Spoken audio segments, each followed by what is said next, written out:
जब 2024 में हमने किया था तो उस समय भी आपके बीच में मैं आया था।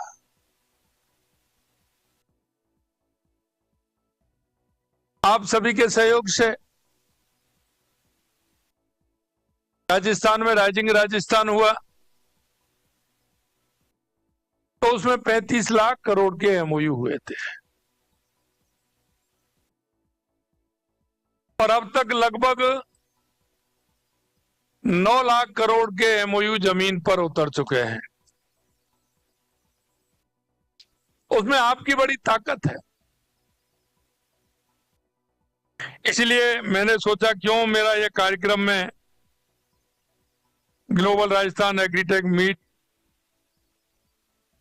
का कार्यक्रम में बेंगलुरु से ही आकर के उसका प्रारंभ करूं।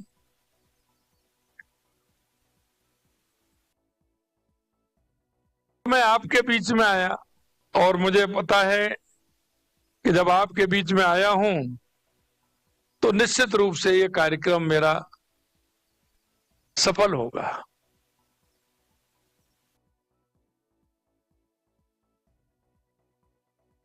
क्योंकि कर्नाटक और राजस्थान का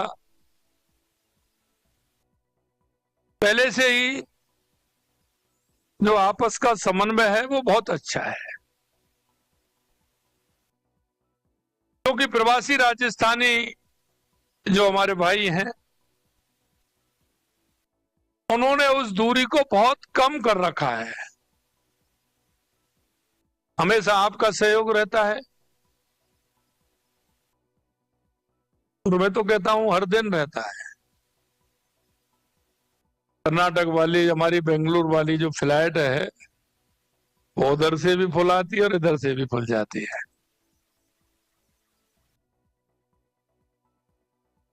एक आत्मीयता है। और मुझे ये भी पता है जब राजस्थान आप आते हैं तो यहां से जब जाते हैं तो 1 दिन और 2 दिन की कह के आते हैं, लेकिन आपको 4 दिन 5 दिन लग जाते हैं।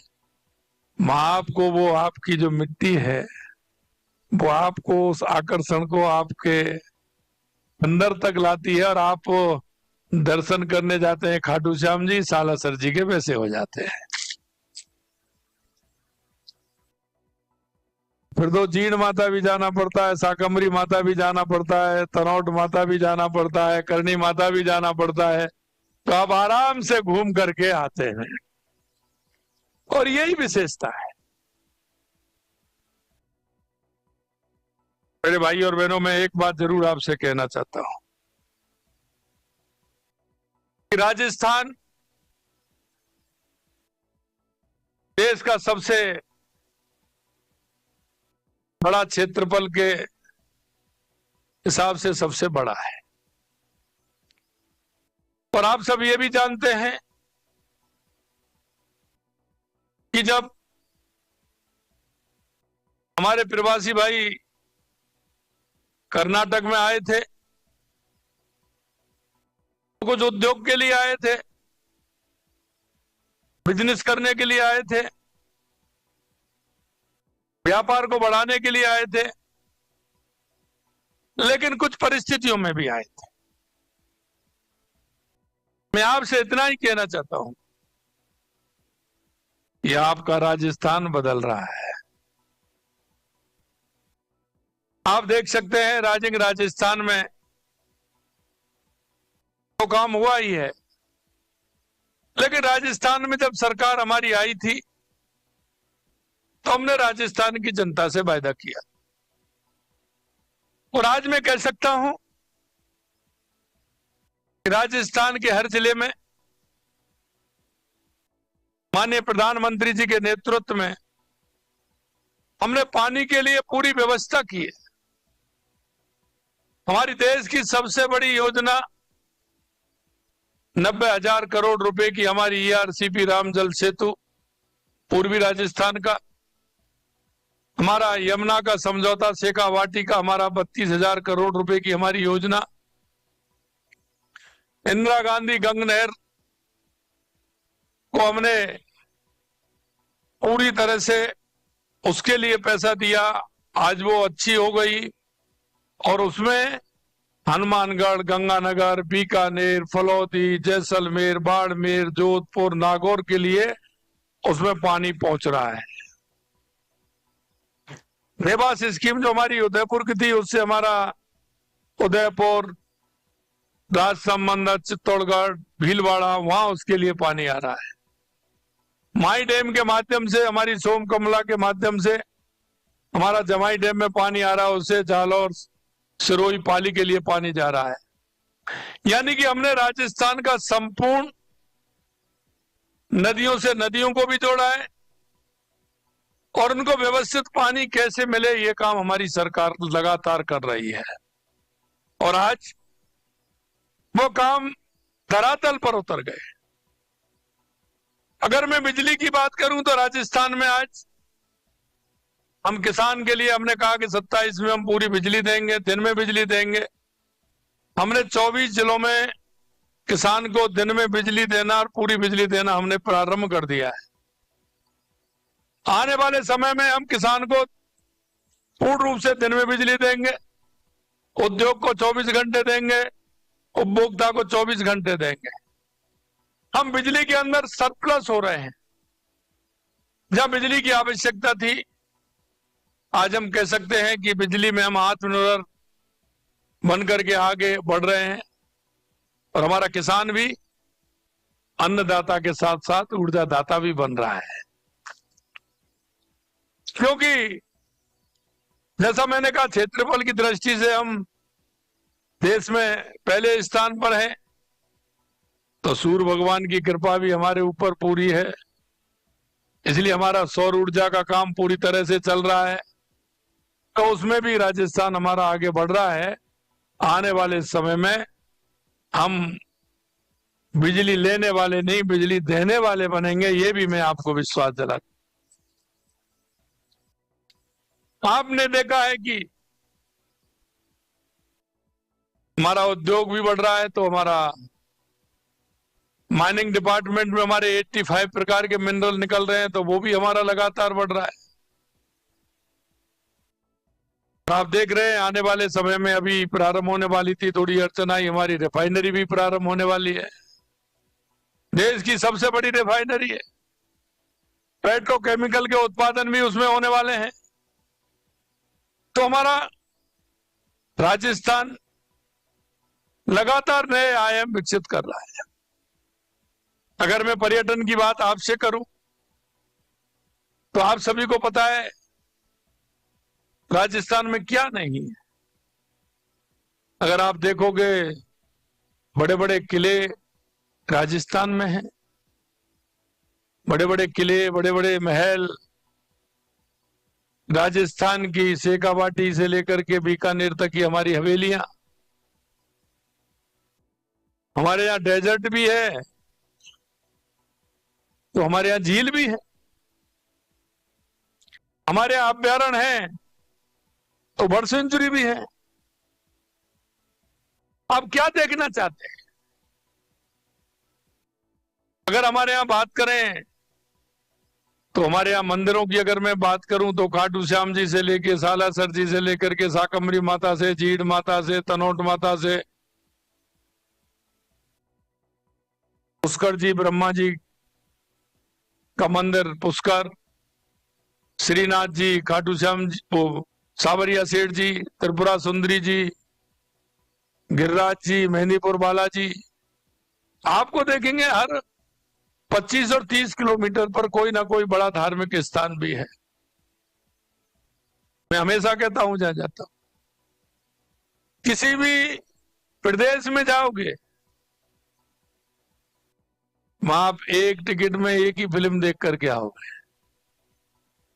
एक जगह ही जाओगे किसी पर्पज के लिए, देखने के लिए, और राजस्थान में आओगे तो एक टिकट में एक टिकट पर 5-5 फिल्म देख करके आओगे। आप क्या देखना चाहते हैं वो सब पूरा राजस्थान में मिलेगा। और इसलिए मैं आपसे कहना चाहता हूं, हमारे कृषि मंत्री जी ने बताया, हम एग्रीकल्चर में भी हम आगे हैं, और श्री अन्न में तो हम राजस्थान सबसे आगे है। हमारे वहां बाजरे की पैदावार होती है, ज्वार की पैदावार होती है, तिल की पैदावार होती है, मूंग की पैदावार होती है। उसमें हमारे यहाँ खाद डलता ही नहीं है। वो श्री अन्न ऐसा है कि बारिश पर निर्भर है, तो वो श्री अन्न सबसे ज्यादा अगर पैदा होता है तो राजस्थान में होता है। मेरे भाई और बहनों, मैं एक ही बात कहूंगा आपसे, जो हमारे देश के यशस्वी प्रधानमंत्री नरेंद्र मोदी जी हमेशा कहते हैं कि किसान बीज से बाजार तक के विजन को आगे बढ़ाते हुए लाभदायक खेती कैसे हो सकती है, हम उसकी ओर लगातार बढ़ रहे हैं। उसका आधार तकनीकी आधार है। आज मैं आपके सामने राजस्थान के कृषि क्षेत्र को आधुनिक बनाने और किसानों की आय बढ़ाने वाले आयोजन में आपकी सहभागिता बनाने के लिए आपको आमंत्रित करने के लिए मैं आया हूं। 23 से 25 मई तक ग्राम 2026 का आयोजन है। हमारा किसान खेती की नई तकनीकी, नए अवसरों से जुड़कर समृद्ध बने, इसके लिए हम ये ग्राम 2026 का आयोजन कर रहे हैं।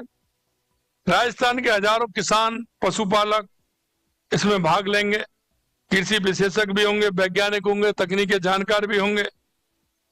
इसके दौरान एग्रीटेक, ड्रोन टेक्नोलॉजी, एआई, आधुनिक खेती, फूड प्रोसेसिंग, क्योंकि आपने देखा है कि राजस्थान के अंदर कोई सा भी क्षेत्र हो, उसकी पहचान अलग है। अगर मैं हनुमानगढ़ गंगानगर की बात करूं तो वहां किन्नू पैदा होता है, ईख पैदा होती है, चावल पैदा होता है। थोड़ा सा आगे चलोगे बीकानेर में तो वहां मूंगफली पैदा होती है। थोड़ा सा अगर जैसलमेर की तरफ बढ़ोगे तो वहां खजूर पैदा होता है। बाड़मेर बालोतरा की तरफ जाओगे तो वहां अनार बड़ी तादाद में पैदा होता है। जालौर और बाड़मेर पाली में आओगे तो वहां जीरा और ईसबगोल पैदा होता है। अगर आप थोड़ा सा बढ़ोगे हमारे तो डूंगरपुर बांसवाड़ा में हमारी मक्का पैदा होती है। चित्तौड़गढ़ में आओगे तो वहां मक्का भी होती है, सोयाबीन भी होती है, अफीम भी होती है। होती है कि नहीं होती है?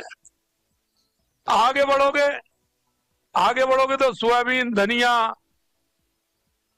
आपका सौंफ, और अगर आप हमारे जहां से डॉक्टर किरोड़ी लाल जी आते हैं, सवाई माधोपुर की तरफ बढ़ोगे तो वहां अमरूद की पैदावार होती है।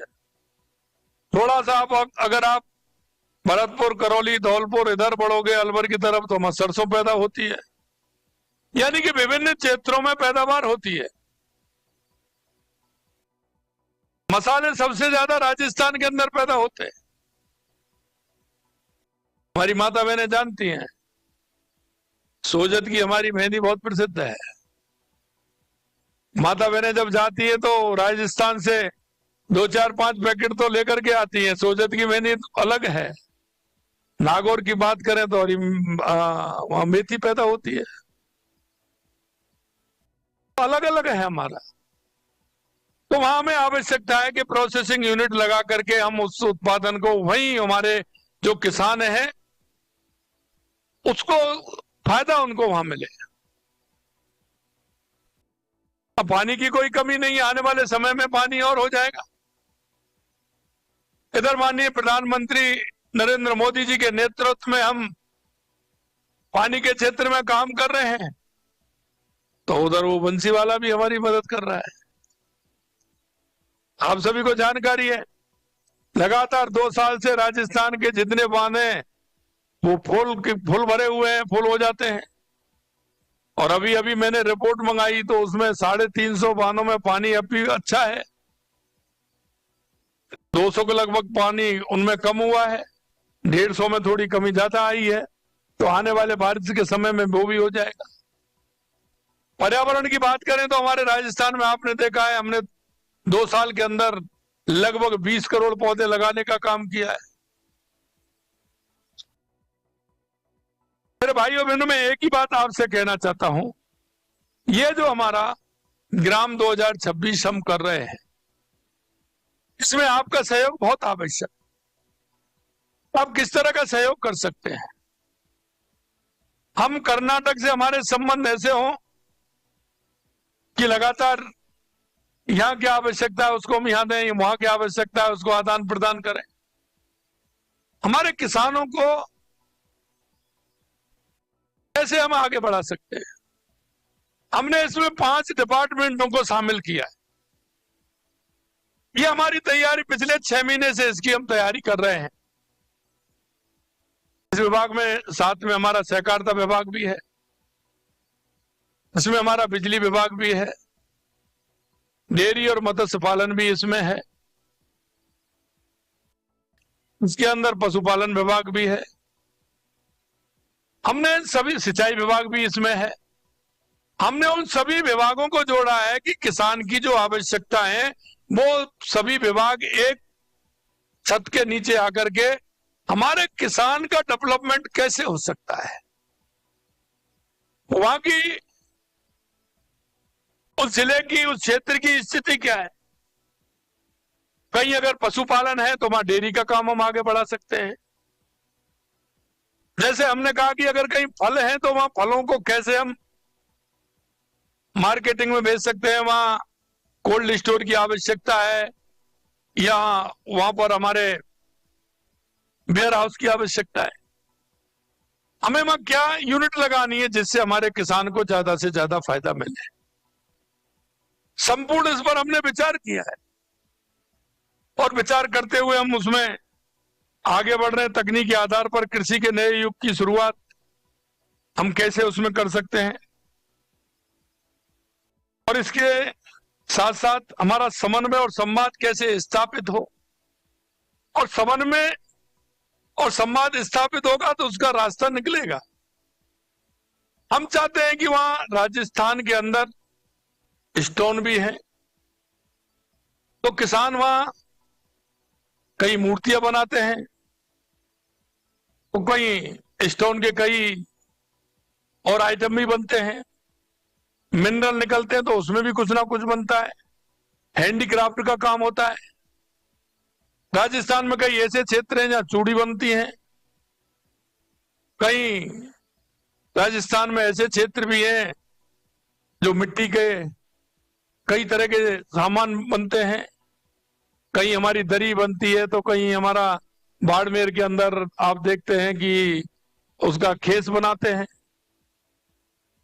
तो टेक्सटाइल का काम भी बहुत होता है। हम चाहते हैं कि हमारे किसान को उससे जोड़ करके हमारे किसान को हम कैसे मजबूत करें। इसके लिए हम डेयरी क्षेत्र में भी काम कर रहे हैं।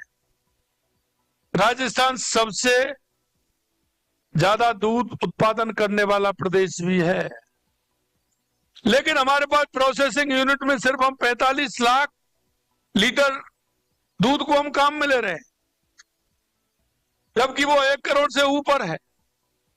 हमने कहा है कि आने वाले हम 1 साल में 45 की क्षमता को बढ़ा करके 65 करेंगे और आने वाले 1 साल में हम उसको 85 लाख लीटर तक हम करेंगे। इसलिए हमने लगातार डेयरी के जो हमारे संयंत्र हैं उनको भी हम बढ़ा रहे हैं और हम वहां के जो यूनिट्स हैं उनको भी हम बढ़ा रहे हैं। इसके साथ साथ हमने सहकारिता को जोड़ा है।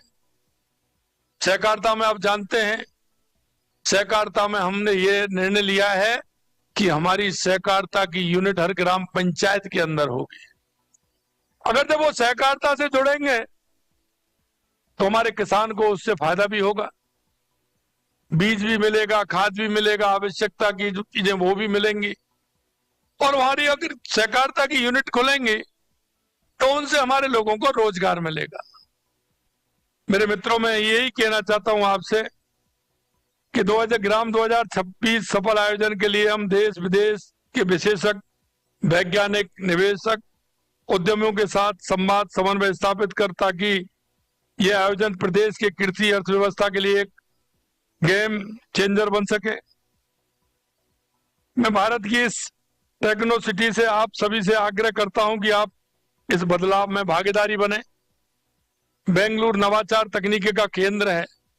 यहाँ बैठे युवा उद्यमी तकनीकी विशेषज्ञ यदि खेती से जुड़े तो देश की कृषि को नई ऊंचाइयों पर ले जा सकते हैं।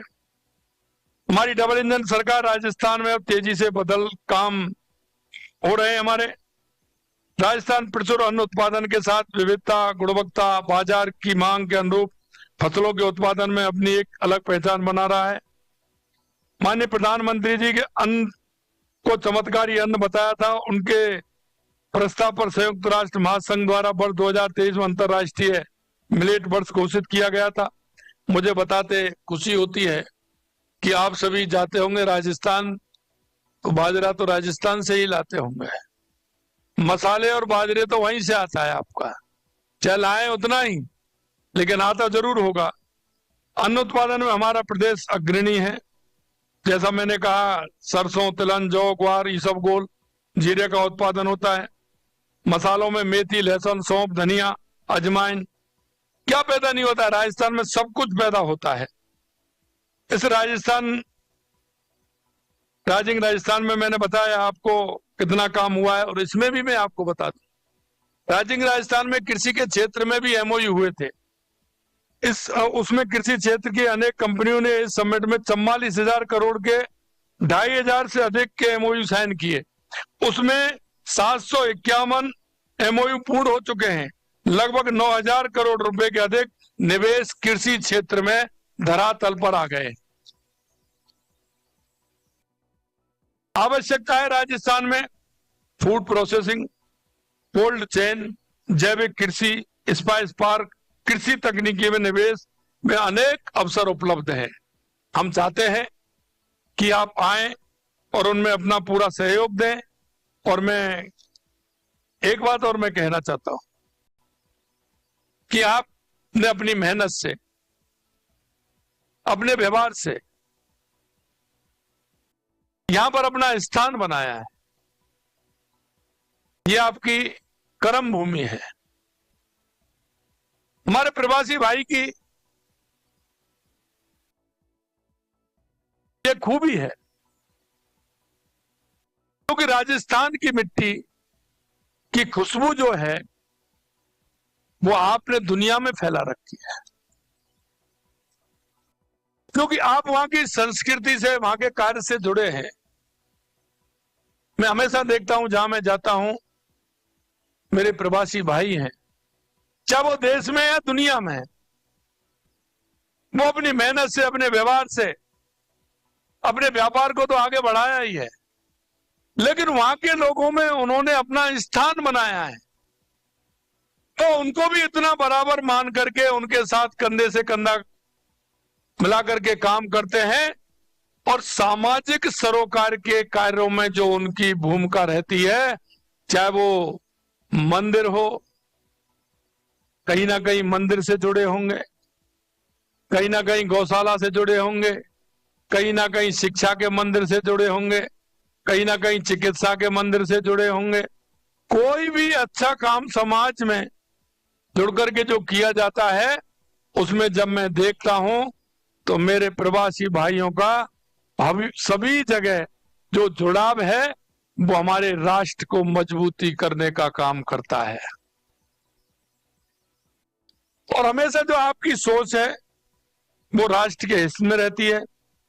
इसलिए मेरे भाइयों बहनों, आपने जो राजस्थान की मिट्टी की खुशबू जो फैला रखी है, उसके लिए मैं दिल की गहराइयों से आपका बहुत बहुत अभिनंदन करता हूं, आप सभी का स्वागत करता हूं।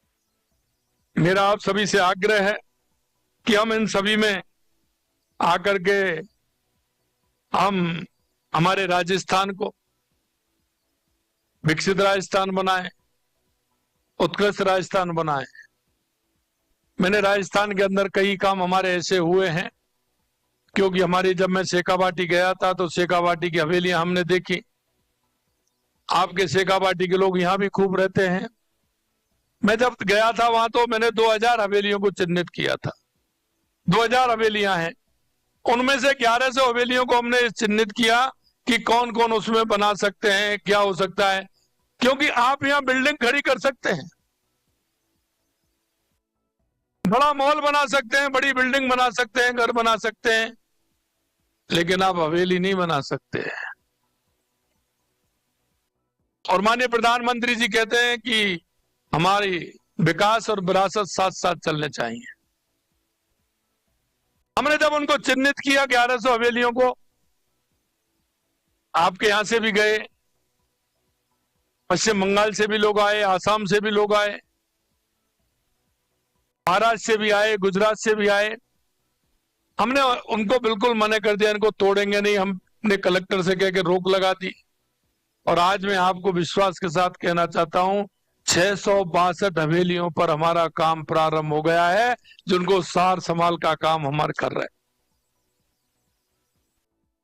अभी सचिन जी मेरे से कह रहे थे, हमने हर प्रदेश के लिए एक नोडल अधिकारी दिया हुआ है। वो नोडल अधिकारी हमारा राजस्थान फाउंडेशन के माध्यम से आपके संपर्क में रहेगा। आपकी कोई भी समस्या है, वो उस नोडल अधिकारी के माध्यम से हमारी सरकार के पास पहुंचेगी। और मैं तो ये भी कहता हूं, आपको चिंता करने की जरूरत नहीं है।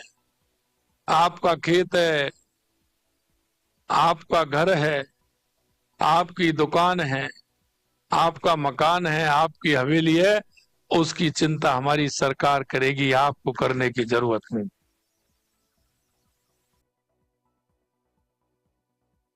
मेरे से कई लोगों ने कहा कि साहब हवेली हमारी तो 5 बीडी हो गई, यहां से गए, हमारी तो बट गई है। मैंने सभी को बुला लीजिए, सभी को बुला लीजिए, उनकी चिंता आप मत करिए। और मैं कहना चाहता हूं, क्योंकि जब हमारा प्रवासी भाई सोचता है तो वो करके दिखाता है। और सबसे ज्यादा मैं और बता दूं आपको कि मेरी शेखावाटी में सबसे ज्यादा टूरिस्ट आता है। राजस्थान में आज भी हमें लगभग 1 लाख कमरों की आवश्यकता है, इतना हमारा टूरिस्ट आता है।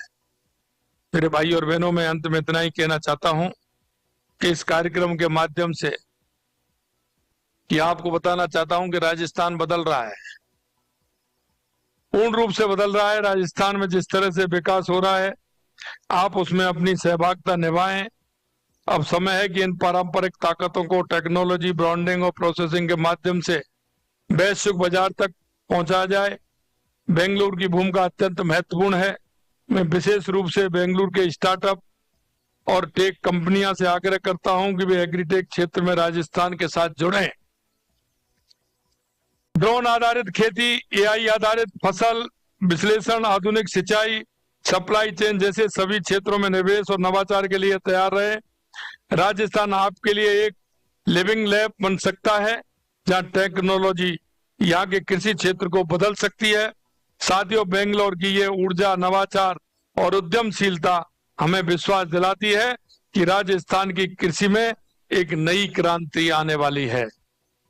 मैं आप सभी निवेशकों को, स्टार्टअप, टेक कंपनियों को आमंत्रित करता हूं कि वे इस परिवर्तन के सहभागी बने और जयपुर में होने वाले 23 से 25 मई तक आयोजित ग्लोबल राजस्थान एग्रीटेक मीट 2026 में अवश्य पधारें। टेक्नोलॉजी और कृषि के संगम से हम मिलकर एक समृद्ध किसान, समृद्ध राजस्थान, समृद्ध भारत के निर्माण की नींव बनेंगे। मैं इतना ही कहता हूं और आपसे कहना चाहता हूं कि आप सभी इस कार्यक्रम में आए हैं, क्योंकि सूचना देरी से मैं कार्यक्रम मेरा एक दूसरा था, उसमें फिर मैंने इस कार्यक्रम को हमारे राजस्थान चैप्टर ने इसमें जोड़ा। हमारे कृषि के अधिकारियों ने जब कहा तो एक अच्छा कार्यक्रम आपके यहाँ हुआ है। कम समय में आपने अच्छी संख्या में आप सभी आए हैं और मुझे ये भी विश्वास है कि अगर आपके 2 काम यहाँ हैं तो एक राजस्थान में आवश्यक रूप से आप खोलेंगे, क्योंकि राजस्थान में आप साल में 1 बार 2 बार तो जाते ही हैं। जाते कि नहीं जाते माता बहने हमारी? मैं चाहता हूं कि आप साल में कम से कम 5-6 बार आए। और मैं ये भी चाहता हूं कि वहां आओगे तो कोई ना कोई अच्छा काम अगर आपका होगा तो आप ज्यादा भी रुकोगे। और मैं इसलिए नहीं कह रहा हूं क्योंकि कई की पीढ़ियों को 2-2, 3-3 पीढ़ियां हो गई आए हुए। मैं कई जगह जाता हूं तो मेरे से कहते हैं कि हमारे दादाजी वहां जाते थे, पिताजी जाते थे, 2 दिन की कह के आते थे, 10 दिन में, 15 दिन में, महीने में आते थे, राजस्थान चले जाते थे। तो यही है ना। और मैं आपसे भी ये कहना चाहता हूं, आने वाली पीढ़ी को, अगर आप चाहते हैं कि वो राजस्थान की जड़ों से जुड़ा रहे, तो आपको भी वहां आना है, जिससे कि ये हमारा राजस्थान की जो आपका मातृभूमि का जो संबंध है, आपका या हमारे पूर्वजों का, उस संबंध को हमें बनाए रखना है। क्योंकि राजस्थान एक ऐसा प्रदेश है, वो कहते हैं ना, एक कहावत है, जहां नहीं पहुंचे रेलगाड़ी वहां पहुंचे बैलगाड़ी, और जहां नहीं पहुंचे बैलगाड़ी वहां पहुंचे मारवाड़ी। तो पूरे देश और दुनिया के अंदर मारवाड़ी है। अगर राजस्थान की जड़ों से आप जुड़े रहेंगे, वहां के आप उद्योग से भी जुड़ेंगे, वहां की कृषि से भी जुड़ेंगे, तो एक अच्छा सुकून भी महसूस होगा, और आने वाली पीढ़ी को एक वो रास्ता भी मिलेगा कि हमारा राजस्थान है, और उसकी खुशबू फैलेगी। मैं इतना ही आपसे कहना चाहता हूं, और मुझे विश्वास है, क्योंकि लगातार जब मैं मिलता हूं, आते हैं, तो काफी संख्या में हमारे प्रवासी भाई वहां अपना काम स्टार्ट कर रहे हैं, और अपना, क्योंकि देवी देवताओं पर तो जाना ही होता है, शादी होगी तो जाना है, और बच्चा बेटी बेटा पैदा होगा तो भी तुम्हें जाना है, और क्यों ना अपना स्थायी बनाए हम। तो मैं आपको इसी के लिए आमंत्रित करने के लिए आपके बीच में आया हूं। आप इतनी बड़ी संख्या में आए हैं, आपका प्यार और जो लाड मिलता है, उसके बारे में तो मेरे पास कहने को शब्द ही नहीं है, क्योंकि 24 घंटे की सूचना पर आप इतने लोग आए हैं। पुनः आप सभी को बहुत बहुत धन्यवाद। जय हिंद, जय भारत, जय राजस्थान। सीएम मंजूलाल शर्मा का संबोधन बेंगलुरु से आपने सुना। इस दौरान उन्होंने जो प्रवासी वहां पर रह रहे हैं उन्हें राजस्थान आने का न्योता भी दिया। उन्होंने कहा कि आप साल में लगभग 4 से 5 बार जरूर पधारिए, और ऐसे में आने वाले समय में जो संभावनाएं हैं और ज्यादा बढ़ रही है।